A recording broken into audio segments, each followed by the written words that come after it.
गांव में भोला नाम का एक बड़ा ही मशहूर समोसे वाला था। वैसे तो वो समोसे का सिर्फ छोटा सा ठेला लगाता था, लेकिन उसके ठेले पर हमेशा लोगों की भीड़ लगी रहती थी। क्या भोला भैया, क्या स्वाद है आपके समोसे में। आखिर आप अपने समोसे में ऐसा कौन सा खास मसाला डालते हो जिससे कि आपके समोसे इतने स्वादिष्ट बनते हैं? खास मसाले के बारे में तुम्हें बता दूंगा तो तुम नहीं मेरे बगल में अपना समोसे का ठेला लगा लोगे। अपने खास मसाले की रेसिपी तो कभी किसी को नहीं बताऊंगा। अरे इसी मसाले से तो मेरा काम चल रहा है भाई। दिन भर ढेर सारे समोसे बेचकर भोला अपने घर जाता है तो उसकी बीवी मुंह फुलाकर बैठी हुई थी। अरे क्या हो गया? अरे कभी तो मुझे खुश दिखा करो। जब भी देखो तब मुंह फुला करके बैठी रहती हो। आज क्या हो गया? कितने दिन पहले मैंने आपसे कहा था कि मुझे एक हीरो का हार दिलवा दो, लेकिन हीरे तो छोड़ो, आपने तो मुझे एक सोने तक का हार नहीं दिलवाया। कभी तो मेरी कोई इच्छा पूरी कर दिया करो। हीरे और सोने को तो तुम ऐसा समझती हो कि पता नहीं कितने सस्ते में आते हैं। अरे अपने साल भर की कमाई से भी लोग ये सब चीज नहीं खरीद पाते हैं। जानती भी हो ये सब कितना महंगा आता है। हाँ हाँ, सब कुछ बहुत अच्छी तरह जानती हूँ। विमला बहन जी को भी तो उनके पति ने अभी कुछ दिन पहले ही हीरो का हार खरीद कर दिया था। तो क्या आप मेरे लिए एक हीरे का हार नहीं खरीद कर ला सकते? अरे तुम कहाँ मेरी तुलना उनसे कर रही हो?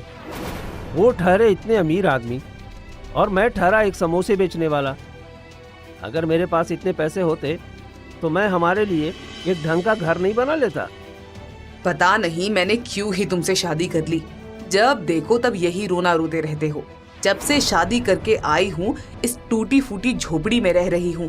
मैं नहीं जानती, या तो मेरे लिए ढंग का घर बना लो या मुझे ढेर सारे गहने दिलाओ, वरना मैं तो अब अपने मायके ही जाकर रहूंगी और बच्चों को भी अपने साथ ही लेकर जाऊंगी। भोला समोसे बेचकर अच्छे पैसे तो कमाता था, लेकिन इतने भी नहीं कि वो अपनी पत्नी के इतने बड़े बड़े शौक पूरे कर सके। वो अपनी कमाई से अपने बच्चों को अच्छे स्कूल में पढ़ा रहा था और उनका खर्चा पानी भी ठीक चल रहा था, लेकिन फिर भी उसकी पत्नी को बिल्कुल भी संतुष्टि नहीं थी। कुछ दिन बाद भोला अपने परिवार के साथ बैठकर खाना खा रहा था कि तभी उसके दरवाजे पर उसका दोस्त हरीश आया। अरे हरीश, आज तो बड़े दिनों के बाद आना हुआ। इतने दिनों से मैं तुझे बुला रहा था। अच्छा हुआ जो तू आज आ ही गया। अरे भाई आना तो था ही यार, क्योंकि अगले महीने मेरे घर पर एक बहुत बड़ी पूजा है। मैंने शहर में अपना नया घर बनाया है ना, और अगले महीने गृह प्रवेश की पूजा है। तो तुझे भाभी जी और बच्चों को लेकर घर आना है, समझे? अरे हाँ हाँ, क्यों नहीं भाई, हम सब तेरे गृह प्रवेश की पूजा में आएंगे। और नया घर बनाने के लिए तुझे बहुत बहुत बधाई हो। भगवान हमेशा तुझे ऐसे ही तरक्की दें। भोला तो अपने दोस्त हरीश की तरक्की देखकर खुश था, लेकिन उसकी पत्नी को किसी की तरक्की बर्दाश्त नहीं होती थी। हरीश जैसे ही उसे न्योता देकर आया, वैसे ही भोला की पत्नी फिर से उसके पीछे पड़ गई। पहले ये हरीश आपके साथ ही आपके समोसे के ठेले पर काम करता था, लेकिन अब देखो वो कहाँ पहुँच गया और आप कहाँ पर रह गए। आखिर ऐसी क्या कमी है आपके अंदर जो आज तक अमीर नहीं बन पाए और आपसे पीछे वाले लोग आपसे आगे निकल गए? अरे तुम्हें तो हर रोज लड़ने का बहाना चाहिए। वो आगे निकल गया, अरे इसमें उसका नसीब है, और मैं अपने जीवन में पीछे तो बिल्कुल नहीं रहा हूँ। अपने बच्चों को अच्छी शिक्षा दे रहा हूँ, अपने परिवार के लिए कड़ी मेहनत कर रहा हूँ, तब भी न जाने तुम्हें मुझसे क्या परेशानी है। तुम्हारे साथ तो 2 घड़ी बैठना ही बेकार है। मैं बाहर ही चला जाता हूँ। भोला थोड़ी देर के लिए बाहर घूमने के लिए चला जाता है। घूमते घूमते उसे एक रेस्टोरेंट दिखाई देता है। एक काम करता हूँ, आज सबके लिए रेस्टोरेंट से खाना पैक करवा लेता हूँ। जानकी को भी एक दिन खाना बनाने से छुट्टी मिल जाएगी और उसका गुस्सा भी थोड़ा शांत हो जाएगा। अरे ये तो योगेश है। ये तो मुझे यहाँ बहुत दिनों के बाद दिखाई दिया। लगता है यहाँ पर खाना खाने के लिए आया है। भोला अपने दोस्त योगेश से बात करने के लिए जाता है। अरे योगेश, इतने दिनों के बाद दिखाई दिए। अगर तुम किसी के साथ नहीं आए हो तो आओ दोनों बैठकर चाय पीते हैं। अरे नहीं नहीं, मैं यहाँ पर किसी के साथ नहीं आया। दरअसल ये मेरा ही रेस्टोरेंट है। अभी कुछ दिन पहले ही मैंने इस रेस्टोरेंट की ओपनिंग की है। आओ आओ आओ, चलो बैठकर चाय पीते हैं। अरे वाह यार, तूने तो बहुत ही बड़ा रेस्टोरेंट खोल लिया। बहुत बहुत बधाई हो भाई। भोला वहाँ बैठकर चाय पीता है और अपने घर वालों के लिए वहाँ से खाना भी पैक करवा लेता है। घर जाकर वो जानकी को खाना दे देता है और जानकी को योगेश के नए रेस्टोरेंट के बारे में बताता है। तो उसके नए रेस्टोरेंट की बात सुनकर जानकी फिर भड़क जाती है। मुझे तो लगता है सारी तरक्की तुम्हारे दोस्त ही करने वाले हैं। तुम भी क्यों नहीं अपना रेस्टोरेंट खोल लेते हो? आखिर कब तक इस छोटे से ठेले पर समोसे बेचते रहोगे? इतने सालों से समोसे बेच रहे हो, लेकिन मजाल है कि आज तक समोसे पर 1 रुपया भी बढ़ाया हो। अरे तुम फिर मेरे पीछे पड़ गई। अरे बात रही समोसे का दाम बढ़ाने की, तो जब मैंने समोसे बेचना शुरू किया था तब एक समोसे 5 रुपए का बिकता था और अब उसी समोसे की कीमत 10 रुपए है। अब एक समोसे जितने का मिलना चाहिए उतने रुपए में ही तो मैं ग्राहक को बेचूंगा ना।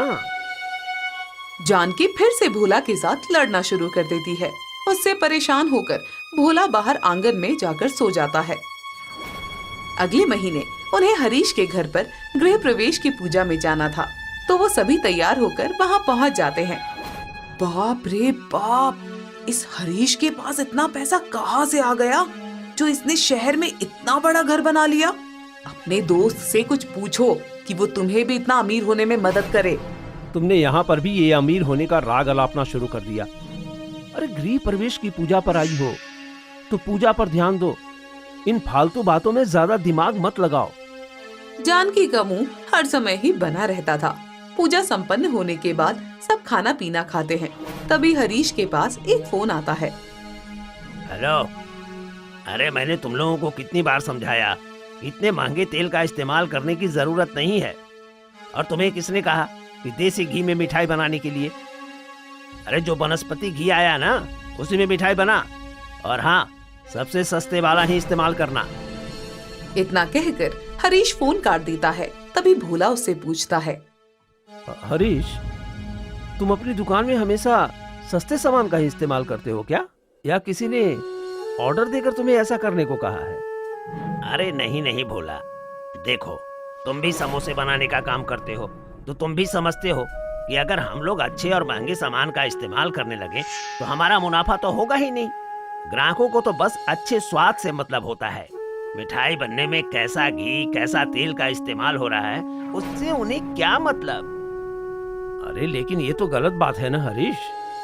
तुम्हारे यहाँ पर इतनी बड़ी मिठाई की दुकान है और तुम ग्राहकों से अच्छे पैसे भी लेते हो, तो फिर तुम्हारा भी तो कर्तव्य बनता है ना कि तुम ग्राहकों को अच्छा सामान ही दो।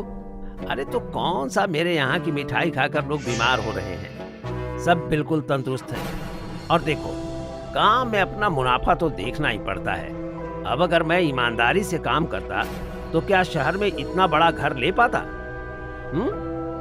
अरे शहर में तो छोड़ो, मैं तो गांव में भी घर नहीं ले पाता। इसलिए अगर अपने जीवन को सुखी बनाना है तो थोड़ा बहुत घोटाला तो करना ही पड़ता है ना।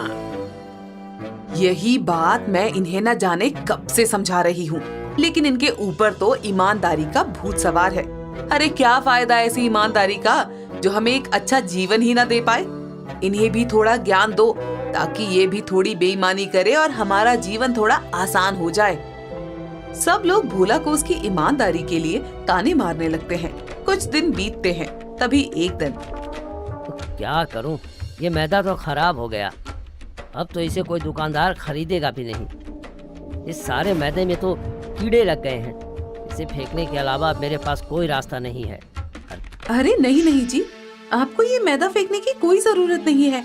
आटा छानने वाली छन्नी से ये मैदा छान देती हूँ, उसके बाद कीड़े इसके अंदर से निकल जाएंगे तो किसी को कुछ पता थोड़े ना चलेगा। मैं अभी इसे छान कर लाती हूँ। दुकानदार की पत्नी कीड़े लगे हुए मैदे को छानकर वापस बोरे में भर देती है। भोला की दुकान पर भी समोसे बनाने के लिए मैदा खत्म हो गया था, तो वो दुकानदार के पास मैदा खरीदने के लिए जाता है और दुकानदार उसे वही मैदा उठाकर दे देता है। भोला को इसके बारे में कोई जानकारी नहीं थी और वो अगले दिन उसी मैदा से समोसे बनाकर तैयार करता है। अरे पता नहीं भोला भैया, आज आपके हाथ के समोसे कुछ अजीब लग रहे हैं। ऐसा लग रहा है कि आपने समोसा बनाने के लिए खराब मैदा का इस्तेमाल किया है।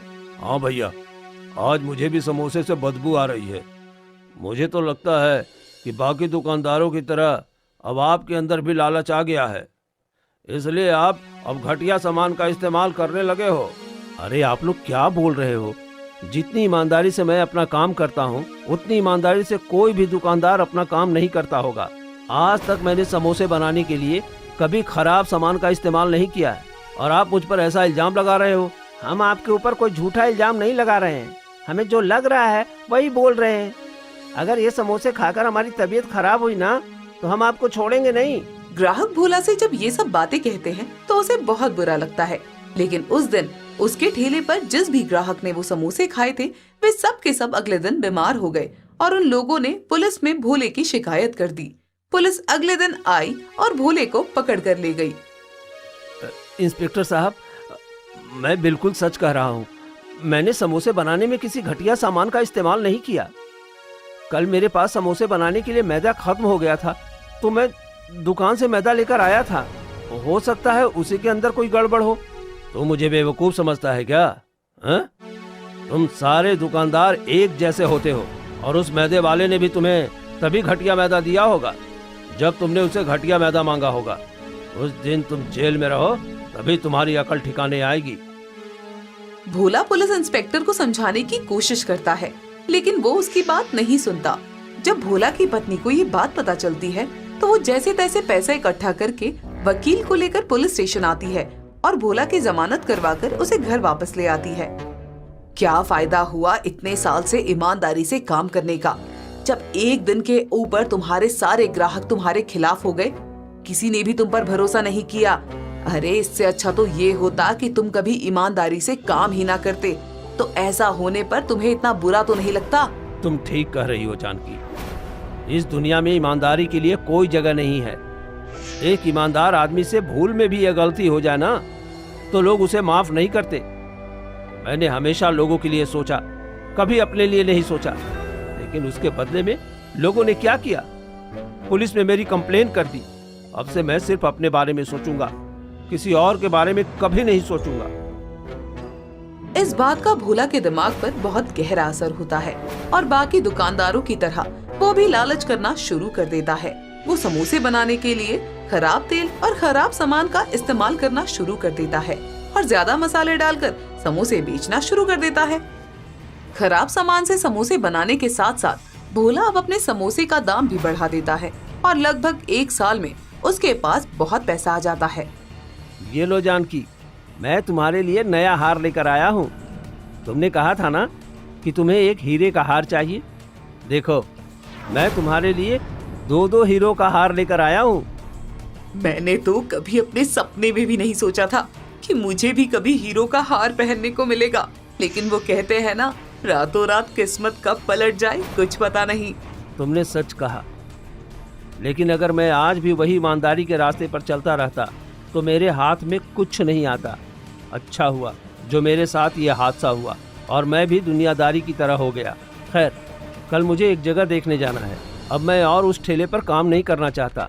अब मैं गांव में अपना एक बड़ा रेस्टोरेंट खोलना चाहता हूँ। जी हाँ, और आप इतना बड़ा रेस्टोरेंट खोलना कि आपके वो जो दोस्त योगेश है ना, जिसने गांव में अपना रेस्टोरेंट खोला है, वो भी आपके रेस्टोरेंट को देखता ही रह जाए और आपका रेस्टोरेंट खुलते ही उसका रेस्टोरेंट बंद हो जाए। भोला अगले दिन रेस्टोरेंट के लिए जगह देखने जाता है।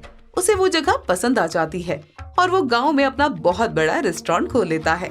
लेकिन योगेश का रेस्टोरेंट गांव में होने के कारण उसका रेस्टोरेंट इतना अच्छा नहीं चलता। भैया, आपके रेस्टोरेंट के समोसे अच्छे हैं, लेकिन योगेश भैया के रेस्टोरेंट के समोसे ज्यादा अच्छे हैं। जब हमें रेस्टोरेंट में ज्यादा पैसे ही देने हैं, तो हम योगेश भैया के रेस्टोरेंट में जाकर ही समोसे खा लेंगे। अपने लालच के कारण भोला ने अपने समोसों का स्वाद इतना बिगाड़ लिया था कि इतना बड़ा रेस्टोरेंट खोलने के बावजूद भी लोग उसके यहाँ पर नहीं आ रहे थे, और तो और जो उसके रेस्टोरेंट में आ भी रहे थे वो उसे तरह तरह की बातें सुनाकर जा रहे थे, जिस वजह से भोला अपने ही दोस्त से ईर्ष्या करने लगा। उस योगेश के रेस्टोरेंट की वजह से मेरा रेस्टोरेंट नहीं चल पा रहा है। मैं अच्छी तरह जानता हूँ, इस पूरे गांव में सिर्फ मेरा और योगेश का ही रेस्टोरेंट है, और अगर उसका रेस्टोरेंट ही न रहे तो गांव में मेरा रेस्टोरेंट अच्छे से चल पाएगा। जब लोगों के पास कोई ऑप्शन ही नहीं होगा तो उन्हें मेरे पास आना ही पड़ेगा। भोला रघु नाम के एक गुंडे को बुलाता है और उसके हाथ में कुछ पैसे देकर कहता है, देख, अपना काम बहुत ध्यान से करना।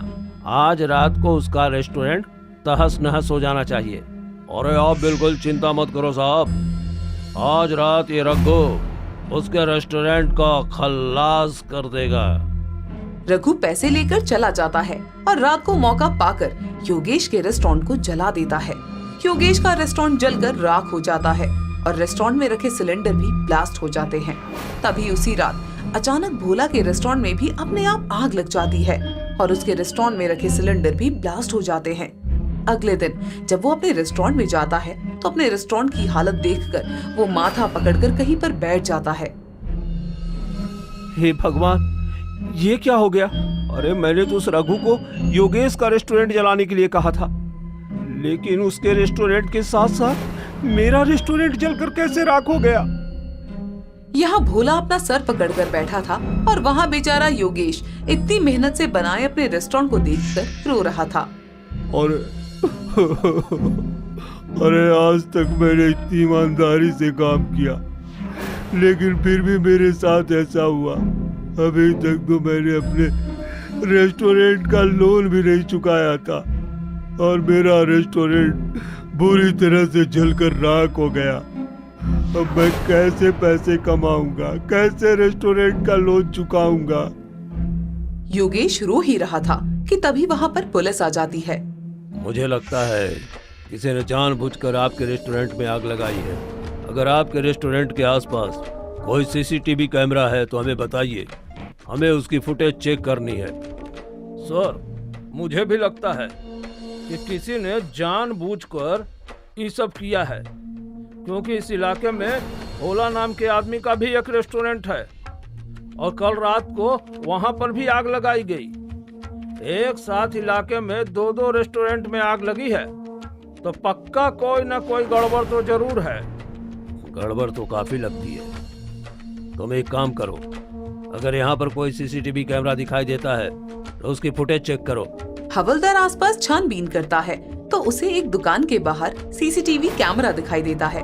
वो सीसीटीवी कैमरा की फुटेज निकलवाता है तो उसमें साफ साफ दिखाई देता है कि रघु योगेश की दुकान में आग लगा रहा है। तो ये है वो आदमी जिसने ये सब किया है। जितनी जल्दी हो सके इसे पकड़ कर ले आओ। ये हमारे हाथों से निकल कर जाना नहीं चाहिए। पुलिस रघु को ढूंढ कर ले आती है और उसकी अच्छी तरह खातिरदारी करती है। तब रघु पुलिस के सामने सारी सच्चाई उगल देता है। मैं बिल्कुल सच कर रहा हूँ साहब। उस समोसे के रेस्टोरेंट वाले भोला ने ही मुझे योगेश के रेस्टोरेंट में आग लगाने के लिए पैसे दिए थे। रघु जब सारी सच्चाई उगल देता है तो पुलिस रघु की गवाही के आधार पर भोला को पकड़कर ले जाती है और जब भोला की अच्छी तरह खातिरदारी होती है तो वो खुद सब कुछ कबूल कर लेता है। पुलिस उसे अच्छी खासी सजा सुनाती है, लेकिन योगेश बेचारी की तो इसमें कोई गलती ही नहीं थी, तो उसे इंश्योरेंस कंपनी उसके नुकसान की भरपाई करने में मदद करती है। जहाँ भोला योगेश का बुरा करने चला था, अपने लालच के चक्कर में वो अपना ही बुरा कर बैठता है और उसे अपने लालच की अच्छी खासी सजा मिल जाती है।